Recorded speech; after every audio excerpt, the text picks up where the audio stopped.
Ladies and gentlemen, are you ready?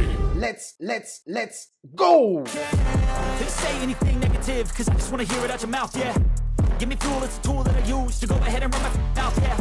I take shots, I take loss, I make shots, I miss lots. That's how you get big box, you get yachts, you swing lots and pop off a big shot. Hello chers Césiens, bienvenue sur C0, CZ pour te servir. Aujourd'hui on va parler de l'ETH PO, l'ETH Proof of Work, le fameux fork finalement qui est sorti seulement quelques heures après la mise en place de The Merge, ou qui est une sorte de pari évidemment réalisé par les mineurs. Et oui, les mineurs sont bien embêtés car ils se font maintenant jeter d'Ethereum et ils essayent évidemment de trouver comment continuer finalement à gagner de l'argent avec ce système-là, ce qui est loin d'être évident. Il y a différentes blockchains où il est évidemment possible de miner, mais en ce moment, ça reste évidemment un positionnement compliqué. Au passage, n'oublie pas évidemment de t'inscrire sur la chaîne YouTube et d'aller t'inscrire sur C0 Academy, l'autre chaîne dédiée aux tutoriaux, et à C0 Gaming, spécialisée dans l'univers évidemment du crypto gaming. L'avantage des mineurs par rapport à ça, c'est que finalement ce fork a plutôt été bien reçu. Un grand nombre d'exchanges ont décidé de le lister. OKX, Digifinex, FTX,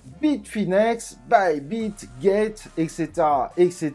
Binance n'est pas dans la liste. À voir évidemment s'ils vont finalement décider de le lister, mais ils avaient dit dans le passé que si The Merge se passait très bien, ils ne feraient pas ce travail-là. Donc évidemment, si toi tu avais des ETH, pas des ETH stackés sur la Beacon Chain, on parle d'ETH que tu avais dans ton spot, normalement, si ton exchange a listé ETH PO avec sa crypto ETHW, tu as normalement reçu tes ETHW 1 pour 1 évidemment par rapport à tes ETH. Si tu les avais stackés en revanche pour participer au futur Ethereum 2, ceux-ci ne font pas partie du fork et donc tu n'auras pas d'ETHW en compensation. La valorisation de l'ETHW avait été mise en place au début du mois d'août par un certain nombre d'exchanges, puis au moment de la mise en application justement de ce fork, le token s'est totalement écroulé, mais sa valeur avait déjà bien chuté. Sa valeur était passée de 50 $ à 10 $ en seulement quelques heures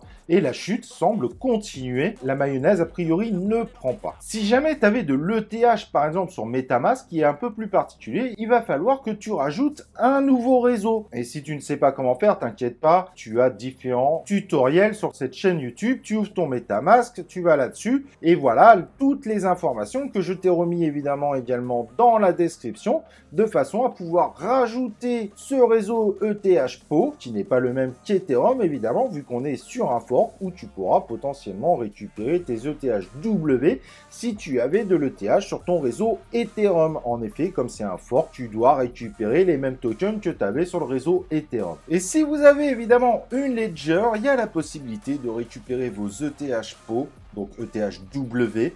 Malheureusement, il faudra passer par un autre outil que votre Ledger.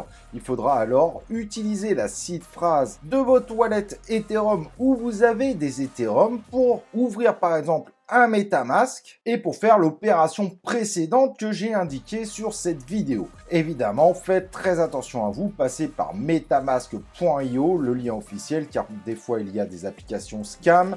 Et n'oubliez pas évidemment que votre seed phrase, vous ne devez la partager à personne. Vous faites l'opération, vous pouvez alors récupérer vos ETHW. Si vous voulez évidemment les revendre, vous pourrez les envoyer par exemple sur un exchange. Et quand cela sera terminé, vous n'aurez plus qu'à fermer votre MetaMask si évidemment vous ne désirez pas avoir MetaMask sur votre ordinateur. L'utilisation de MetaMask peut parfaitement être utilisée uniquement pour faire cette opération. L'avantage de THW, c'est que ces tokens avaient une valorisation. Mais bon, t'attends pas à gagner des millions, vu que le token, évidemment, s'est totalement effondré. Les gens ont préféré vendre dès qu'ils ont touché leur ETHW. Très peu de gens croient à la viabilité de ce fork dans le futur. Alors, est-ce que ce fork finalement ne marchera pas? Aujourd'hui, oui, il faut le dire, c'est un échec. Mais personne ne sait si finalement le THW deviendra un petit peu un futur Ethereum classique ou si finalement il finira par sombrer et que ce projet de fork a totalement échoué. Différents sondages qui avaient été faits semblent plutôt montrer évidemment que l'échec va continuer et que ETHW n'arrivera jamais à séduire complètement les foules. On parle d'une séduction de 2 à 10% de la communauté d'Ethereum, ce qui est quasiment rien. en tout cas aujourd'hui en termes de chiffres. Ces études que je vous avais dit d'ailleurs dans une ancienne vidéo semblent se confirmer. Donc là on voit évidemment que les volumes ont quand même baissé, les ventes se sont calmées.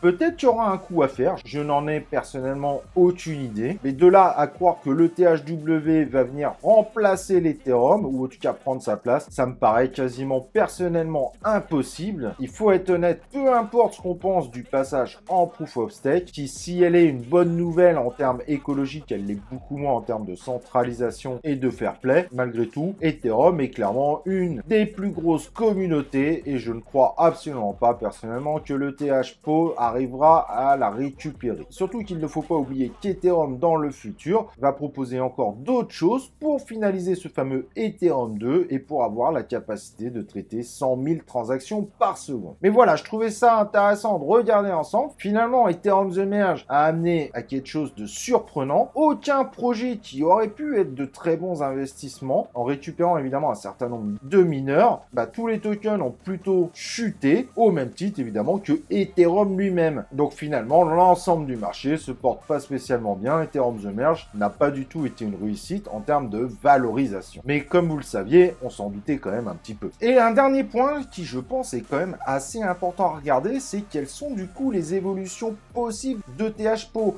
Car finalement, investir dessus, c'est aussi se dire, est-ce que ce projet a de l'avenir? Et là, ça va être compliqué parce que finalement, si les mineurs poussent évidemment au succès de THPO, même si sur le moment, c'est pas du tout une réussite, on peut même clairement parler d'échec, le problème, c'est qu'est-ce que va offrir le projet dans le futur? Et personnellement, je vois difficilement des projets aller vers ETHPO, alors que finalement, ils ont la même chose sur le réseau Ethereum et qu'ils ont également évidemment un certain nombre de Layer 2 pour les aider aussi à accélérer et à baisser les coûts pour les utilisateurs. Et comme ETHPO a décidé évidemment de rester en Proof of Work, ça risque d'être évidemment très compliqué finalement pour offrir de meilleures performances, car évidemment on sait que le Proof of Stake est un des passages qui est nécessaire pour la scalabilité, même si c'est évidemment pas le seul consensus qui permet de le faire, mais eux ont fait le choix du Proof of Stake, et donc finalement Ethereum The Merge finira par évoluer beaucoup plus vite et offrira de bien meilleures performances, une vraie baisse de frais dans le futur,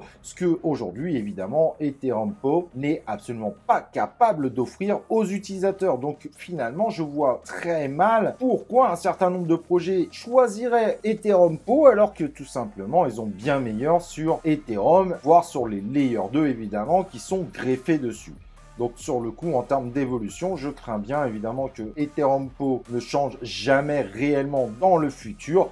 Et en termes d'investissement, est-ce que ça vaut vraiment le coup? Finalement, s'il y a seulement les mineurs qui le soutiennent, mais que derrière, l'écosystème finalement est complètement boudé par l'ensemble des projets. Donc pour moi, c'est aussi un point qui me fait dire qu'en termes d'investissement, il y aura peut-être des coups à faire, mais ça sera probablement pas du tout ce qui sera le plus intéressant. On sera là purement, évidemment, sur un token spéculatif. Voilà, évidemment, on suivra ça sur le temps, sur C0. En tout cas, j'espère que tu as toutes les informations nécessaires maintenant si tu voulais savoir un petit peu si tu pouvais récupérer des ETHW ou non. Donc, n'oublie pas de liker la vidéo pour me remercier de cette vidéo, de t'inscrire sur la chaîne YouTube, évidemment, si tu n'es pas inscrit, et d'activer les cloches de notification. Et nous, on se retrouve pour une prochaine vidéo de C0.